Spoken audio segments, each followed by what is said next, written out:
We're delighted in the Heritage Council to be involved in this because we've been banging away on the importance of historic towns.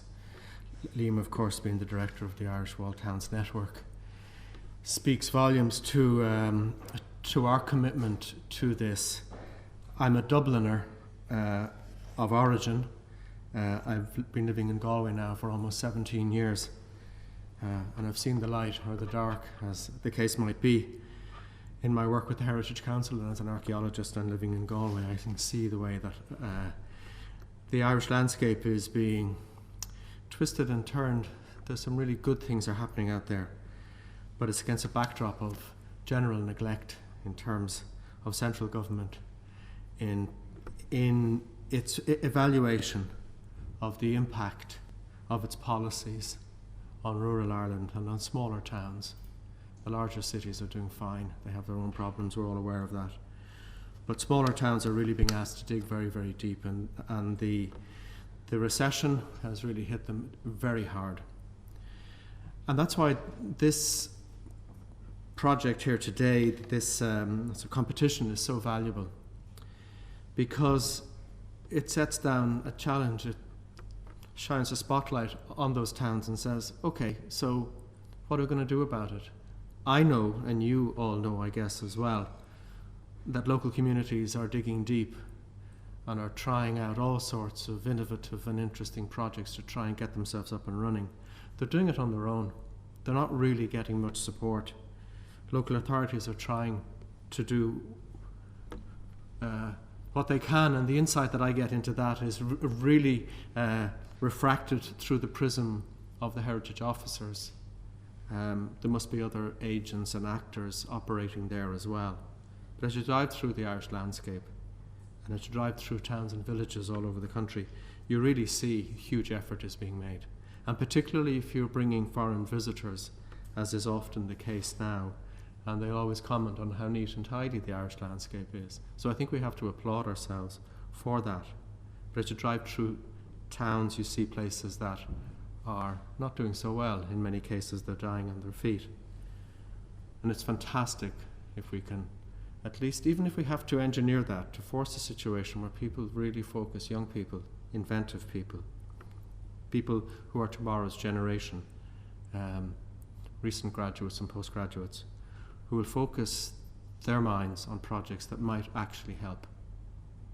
Because we're on our own, and we need more invention and imagination to get our ways out of this problem that we're in.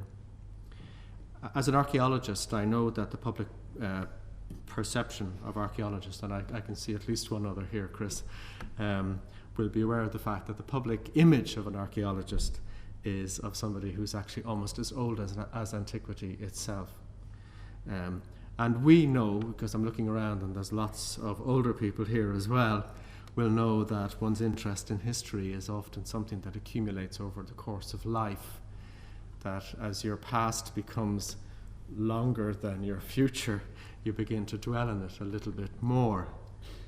But it never ceases to amaze me how our student numbers, undergraduate numbers, remain the same for subjects like archaeology and history and English and classics and philosophy.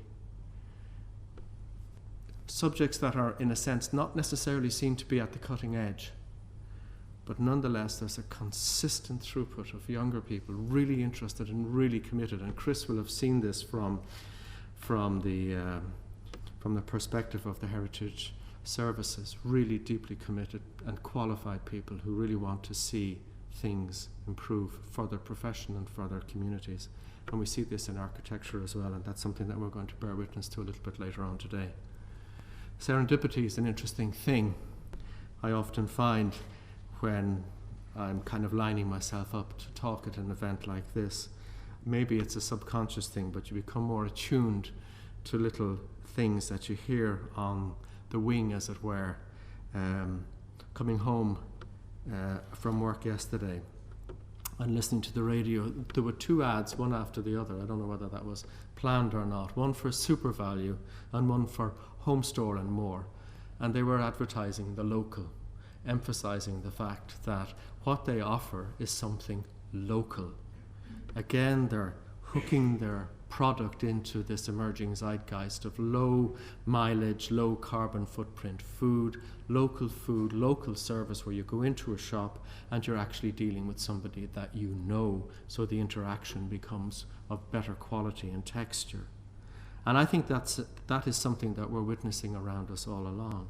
And in newspaper reports, frequently now you'll see reference to what is now considered a sine qua non of commentary on the way that Ireland has developed, looking at the kind of black hole effect, if you like, the centrifugal effect of the big out-of-town shopping centres that we now know have inflicted so much damage on the in-town quality places that people actually prefer to shop for most of the time. It's very convenient to pull into a car park and fill your trunk or your boot up with stuff that you can get from a big supermarket. We all do it, and that's fine, but it shouldn't be the only way that we do things. And people are fighting back, and they're spending their way back into that place as well. So as I was coming up today with many hours to spare in traffic on the M50 and on all of the link roads and feeder roads into Dublin, I found parts of Dublin I had only heard about. They do exist. Belmont really does exist.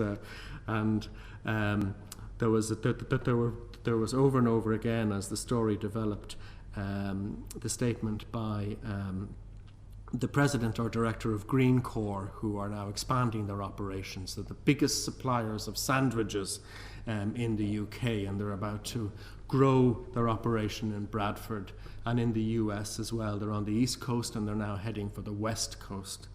So they do a lot of market research. They're not sort of fly-by-nights, and their market research is telling them that there's been a 7% increase over the last year in the growth in consumers going to small convenience stores and shopping in town rather than out of town.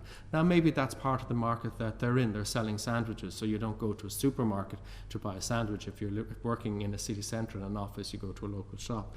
But nonetheless, it's identifying a theme and a motif that is in evidence, and I don't need to make the case because I'm sure I can see people nodding their heads as I'm talking. It's well known now that this is a reaction. We've kind of reached a tipping point. We reached a point where the back of that camel was broken, and we're now beginning to reclaim and lay claim to the future of our townscapes.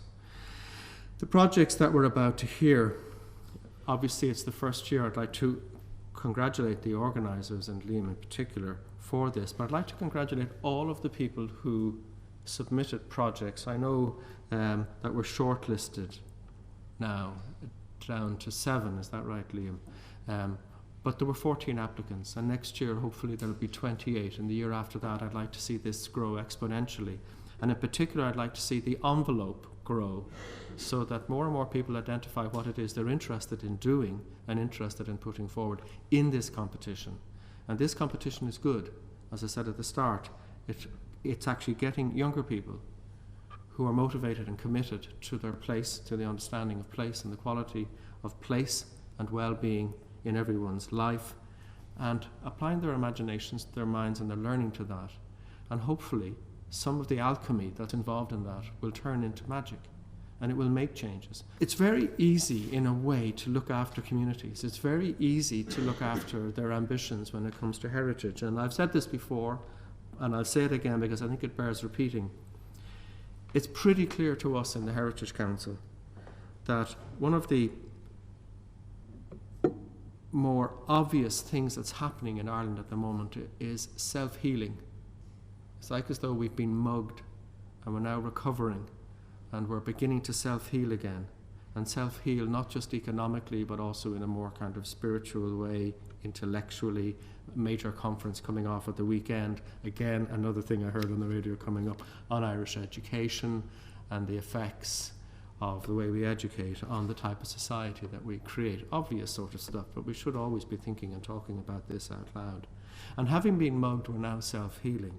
And what we're seeing in the Heritage Council is that communities all over the country are taking ownership of that, but that their first port of call is heritage. And it's not that they've all suddenly become obsessed and interested in antiquity or in the ancient relics and architectural features of their town or their place or their village or their townland.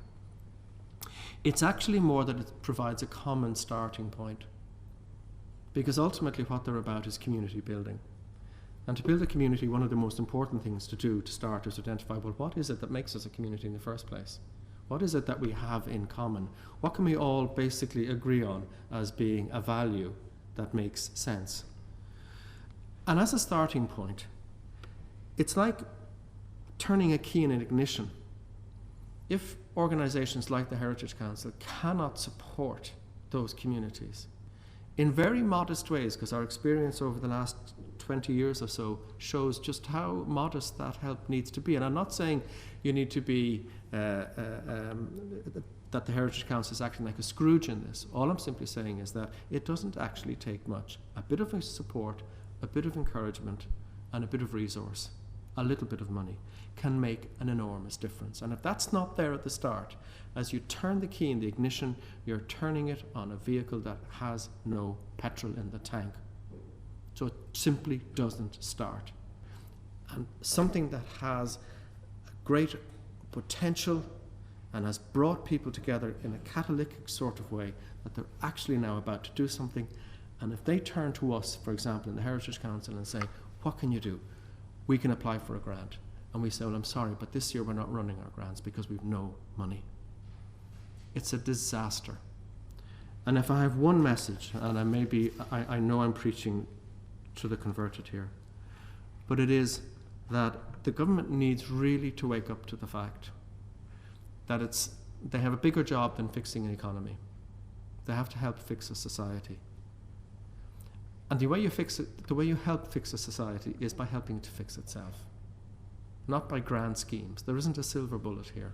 There isn't a grand project that you can run. It's small projects. It's made up like the same mosaic that is Irish society and Irish communities. And so we're really at a point this year in the Heritage Council that for the second time in our recent history, we're going to have to declare that we have no grants unless something happens in the next few days or weeks to remedy that.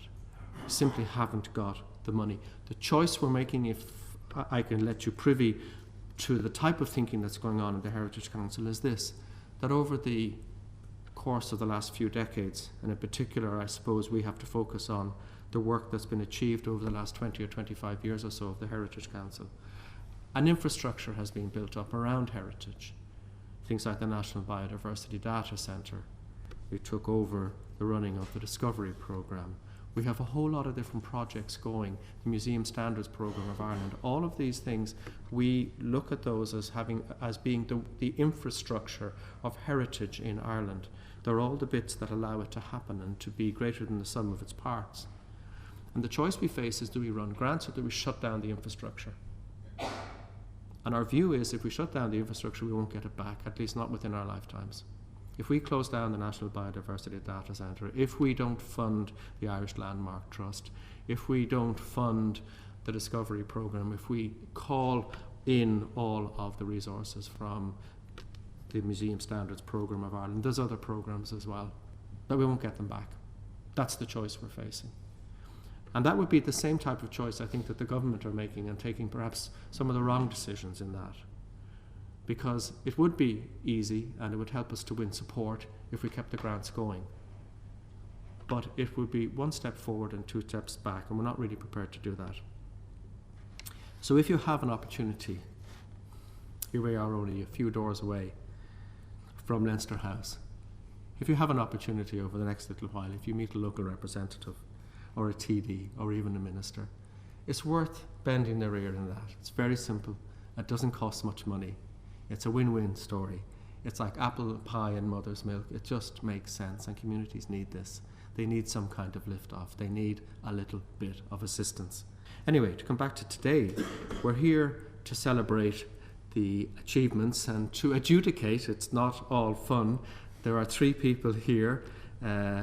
Chris, whom I've mentioned already, Elena, whom I see down there, and Colm Murray from the Heritage Council, who have a job of work to do. Now, I know this is not the start of that job of work. You will have scrutinised and been involved in the shortlisting so far. I'd like to thank all three of you for the attention that you're giving to this. And so, if my memory from our conversation of last night, Liam, is correct, that we're going to have each of the projects present themselves, set out their stall, as it were, feel confident. I can see people around here who may not have been in this room before. It can be a little bit intimidating to stand up and talk before people, but your projects are really fantastic. You've put a lot of work into them, and we want to hear about them. And it's a friendly and say benign audience, okay? Speak to us, not to the adjudicators. Don't feel as though you're under the spotlight of the adjudicators. They're just like flies on the wall, okay? It's anecdotal, and I'm sure it really isn't the case, but sometimes it feels like it. According to a poll on what people around the world fear most, the number 2 fear in the world was dying, and the number 1 fear among people across the world was public speaking, which says something. But the acoustics are good, people are comfortable, you have the room to yourself, you're with a friendly audience who are interested in what you have to say. So I think my job is to chair the first session. Is this the case? And because I've literally just landed in, I don't have the list. Oh, here it is. Okay. So the list of the speakers. And so the 3 that we're going to see over the course of the next few moments before we have, the 2 that we're going to see. The first is from Andrew Bryce from Queen's University Belfast, who has a project which is titled Negotiating the Walls, so Derry / Londonderry City Archive. And that will be followed by Christopher MacDonald of University of Limerick, whose project is entitled Limerick City Innovation Centre. So if I can call Andrew to the floor.